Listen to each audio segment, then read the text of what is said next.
Mes chers compatriotes, je n'ose croire que l'unité nationale puisse être disloquée par un séparatisme de confort. Notre état de droit nécessite que l'on refonde le pacte républicain sur l'idée de fraternité. Vive la République, vive les boîtes aux lettres rouges. T'es au courant, t'es au courant. Salutations citoyens. Ah, la politique, tu trouves ça superflu, inutile, une perte de temps, tous corrompus. Macron! Explosion! Mais t'es au courant que ces dernières années, la politique s'est plus seulement limitée aux interviews et aux débats télévisés. Avec l'arrivée d'Internet, de nouveaux canaux de diffusion ont émergé. On peut par exemple citer Twitter et YouTube, qui sont de nouveaux espaces d'expression sur lesquels chacun peut exhiber ses pensées les plus triviales et les plus profondes. Aujourd'hui, je m'intéresse à YouTube, qui a petit à petit accueilli des discours politiques, surtout à partir de 2015-2016. Évidemment, on y trouve des acteurs traditionnels de la politique, comme notre Jean-Luc National, le poing levé, la gueule ouverte, ayant à cœur de défendre la République. C'est moi! Mais l'intérêt de YouTube, c'est que c'est une plateforme participative.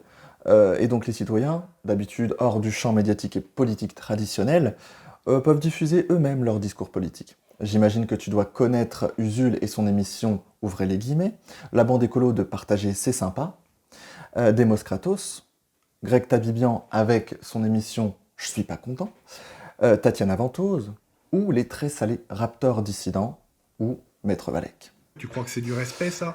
Tu crois que c'est du respect, mon garçon? Mais en vrai, qu'est-ce que ça change que des gens se mettent à parler politique sur YouTube?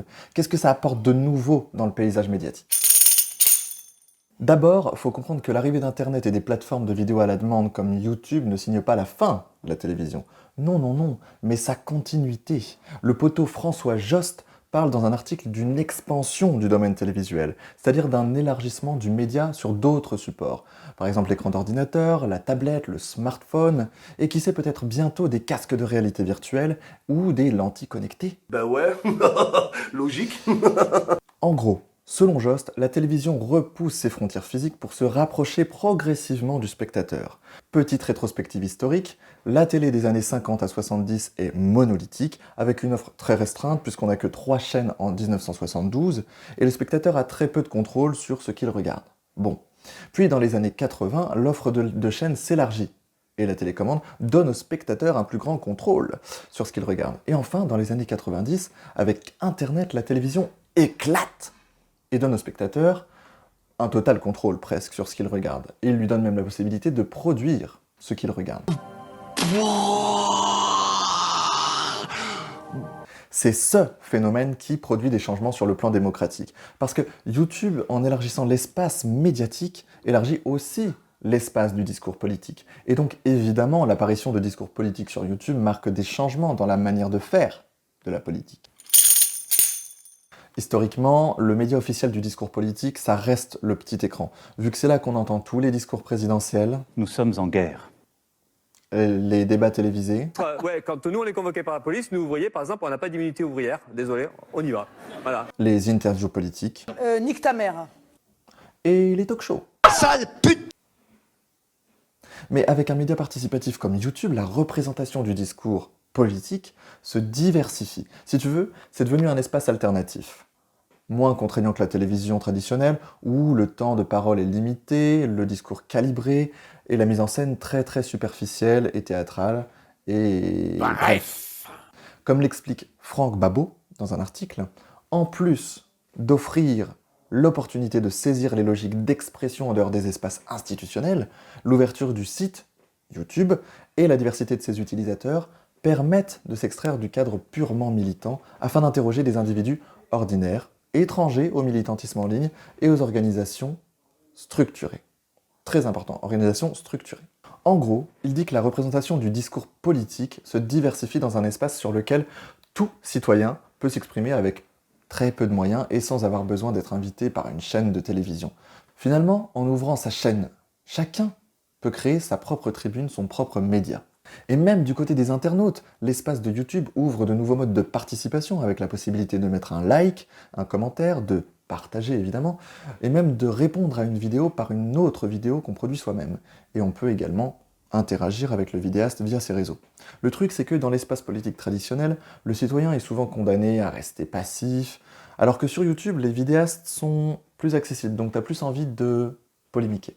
Je te demande pardon? La question, c'est pourquoi ils sont encouragés à participer. Et selon Babo, 2 raisons principales à cela. Première raison, parce qu'ils ont la possibilité d'être anonymes, ils ont moins de réticence à afficher leurs convictions politiques, puisqu'ils avancent masqués. Cette blague est nulle, nulle, nulle. Deuxièmement, parce que le ton informel et humoristique des vidéastes donne de l'authenticité aux propos et les rend plus ouverts à l'échange. Ce que Babo appelle le pouvoir suggestif de l'humour. Ouais.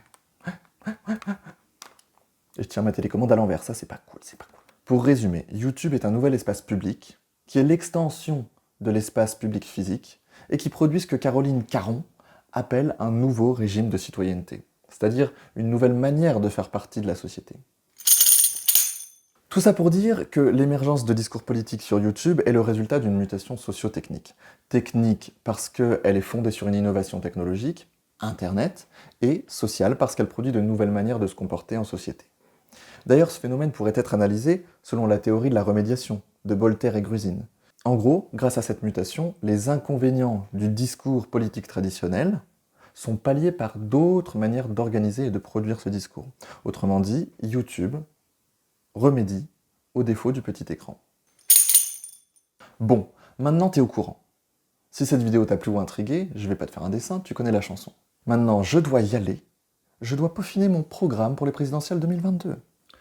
Vive la République, vive la... Douce France, cher pays de mon enfance, bercé de tendre insouciance, je t'ai gardé dans mon cœur.